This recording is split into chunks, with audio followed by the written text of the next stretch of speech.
Well, I guess it's hard to say at the moment because we've only played one game so far.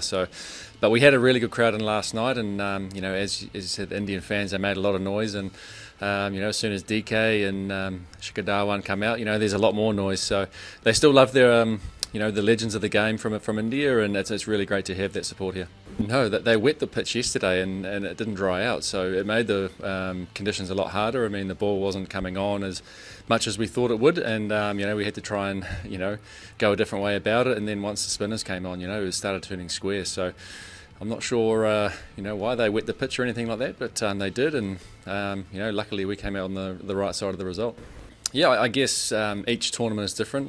They've got their own challenges wherever you go. But I've enjoyed playing. I enjoy playing Big Bash. I've enjoyed playing PSL. I've enjoyed playing Legends League, Major League Cricket in the USA, and of course CPL in the Caribbean. So I've really enjoyed everything. All of the tournaments I've played. It's been really good fun, and the pressures are slightly different to what it is in international cricket. So you just got to apply yourself as best you can and give it your best shot. That's a question for New Zealand cricket, not me, sorry.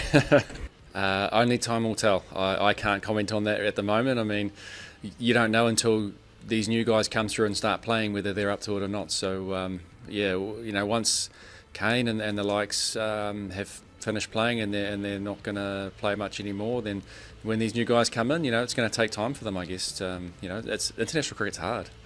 They may have some good innings straight away, and then there will be a lull in their performances. So, as long as they can try and be as consistent as possible when they get into that team, they'll have the best chance. But as I said, international cricket is really hard, man.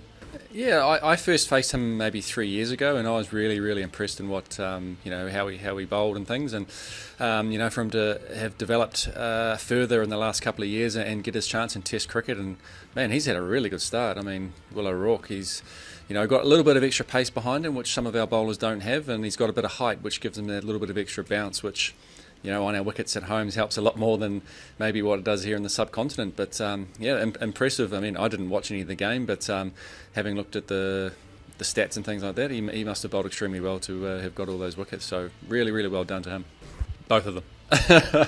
I mean, you can't take away that Jadeja scored 86, 89 or something, wasn't it? 199 run partnership. You think you've got India against the ropes, and then you've got these two come out and bat, and while Jadeja is probably the better batter, Ashwin goes about his work in a completely different way and is very effective in the way he scores his runs. So you never feel like you're on top of India because they've got such depth, and then obviously you got them as a partnership of the ball as well. It's you feel like you can never score sometimes, and that's the hardest thing about coming here to India. The ball's turning square.